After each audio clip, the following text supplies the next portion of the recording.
Hi friends, welcome to Blessy బంగారం. మన యొక్క ఏపీ రాష్ట్ర వ్యాప్తంగా ఉన్నటువంటి ప్రజలకు ఏపీ సర్కార్ అదిరిపోయే శుభవార్త తీసుకువచ్చింది.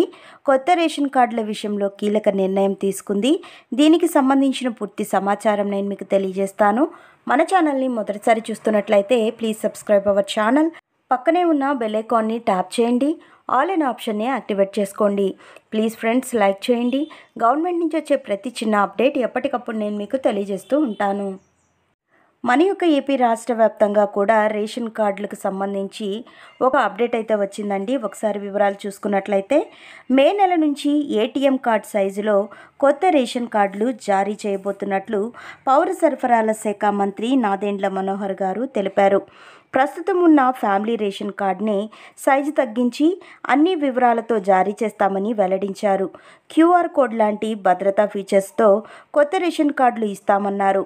ప్రెస్ మీట్లో మంత్రి నాదెండ్ల మనోహర్ గారు ఏం చెప్పారో తెలుసుకుందాం. కేంద్ర ప్రభుత్వం ఇచ్చే కార్డ్స్కి అదనంగా రాష్ట్ర ప్రభుత్వం రేషన్ కార్డ్స్ని రైస్ కార్డ్స్గా మార్పు తీసుకురావడం జరిగింది. గౌరవ ముఖ్యమంత్రి నారా చంద్రబాబు నాయుడు గారికి ఆల్రెడీ మా డిపార్ట్మెంట్ నుంచి తయారు చేసే కార్డ్స్ని చూపించడం జరిగింది. క్రెడిట్ కార్డ్ సైజులో ఉంటాయి. ఈ యొక్క కార్డులోనే క్యూఆర్ కోడ్ ఉంచడం జరుగుతుంది. సేఫ్టీ ఫీచర్స్ అయితే ఇచ్చారు. సో ఈ యొక్క కార్డ్ని ముఖ్యమంత్రి గారి ఆదేశాలతో త్వరలోనే లాంచ్ చేయబోతున్నాం. దాన్ని ఒక సిస్టమాటిక్ విధానంలో చేస్తాం. ఈ కార్డులోనే మొత్తం కుటుంబ సభ్యుల పేర్లు పొందుపరచబడడం జరుగుతుంది. గతంలో ఉన్న దానికన్నా ఇప్పుడు మీరు గమనించినట్లయితే చాలా క్లియర్గా ఉంటుంది. గతంలో సరిగా కనబడేది కాదు, సైజు పెద్దగా ఉన్న అక్షరాలు సరిగా కనిపించేవి కాదు, ఫేస్లు అనేవి ఇక్కడ మీరు క్లియర్గా కనబడే విధంగా డిజైన్ అయితే చేశాము. ఎన్ని నంబర్స్ అంటే మనం చూసుకున్నట్లయితే ఎన్ని నంబర్స్ ఆఫ్ కార్డ్స్ అనేది ఈకేవైసీ ద్వారా తెలుస్తుంది. సో మనకు ఏప్రిల్ 30వ తారీఖు వరకు రేషన్ కార్డ్స్కి సంబంధించిన ఈకేవైసీ చేయించుకోవడానికి కేంద్ర ప్రభుత్వం గడువు అయితే ఇచ్చింది. ఆల్మోస్ట్ 93% ఈకేవైసీ అయితే కంప్లీట్ అవ్వడం జరిగింది. గ్రామ మరియు వార్డు సచివాలయాల్లో మొబైల్ యాప్ ద్వారా ప్రజలు నమోదు చేసుకోవచ్చు. లేదా ఎండిఓ ఆపరేటర్లు ఎవరైతే ఉన్నారో అంటే రేషన్ ఇస్తూ ఉంటారో వారి దగ్గర ఉన్న ఈపాస్ మిషన్ ద్వారా అయినా మీరు ఈకేవైసీ అనేది చేసుకోవచ్చు. ఆ వెసులుబాటుని మేము కల్పించాము అని ఆయన వెల్లడించారు. కూటమి ప్రభుత్వం ఎక్కడ ఫోటోలు లేకుండా ప్రతి ఒక్కరిని మేము గౌరవించే విధంగా ఒక సిస్టమాటిక్ విధానంలో తయారు చేస్తున్నాం. ఇది పర్ఫెక్ట్గా రేషన్ కార్డు నుంచి రైస్ కార్డు నుంచి ఫ్యామిలీ కార్డుగా మారిపోయింది.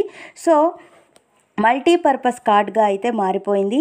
మాకు వచ్చిన రిక్వెస్ట్లు కొత్తగా పెళ్ళైన వాళ్ళు, ఎడిషన్ ఇన్ ది ఫ్యామిలీ అంటే ఎవరైతే జతపరచడం వంటివి ఉన్నారో వారి దగ్గర నుంచి రిక్వెస్ట్లు వచ్చాయి. అంటే కొత్తగా పేర్లు జత చేయడం అన్నీ కూడా ప్రజలు కోరుతున్నారు, ప్రజలు డిమాండ్ చేస్తున్నారు. సో ఇంకా పెండింగ్ రిక్వెస్ట్లు కూడా ఉన్నాయని మంత్రి వెల్లడించారు. ఎప్పుడైతే ఏప్రిల్ 30కి ఈకేవైసీ నమోదు పూర్తవుతుందో తప్పకుండా ఈ సర్వీస్ ఓపెన్ చేస్తే అందరికీ అవకాశాన్ని కల్పిస్తాము. అదేవిధంగా అడ్రస్ మార్పులు, మళ్ళీ స్ప్లిట్టింగ్, యాడింగ్ అన్ని సర్వీసులు ప్రొవైడ్ చేస్తామని ఏపీ పౌర సరఫరాల శాఖ మంత్రి నాదెండ్ల మనోహర్ గారు అయితే వెల్లడించారండి. సో మనకు చాలా రోజుల నుంచి కొత్త రేషన్ కార్డులు విడుదల చేస్తాము అని చెప్తున్నారు. త్వరలోనే స్మార్ట్ ఏటీఎం సైజ్ కార్డ్స్ని అయితే రేషన్ కార్డులని తీసుకురాబోతున్నామని పౌర సరఫరాల శాఖ మంత్రి నాదెండ్ల మనోహర్ గారు అయితే వెల్లడించడం జరిగిందండి.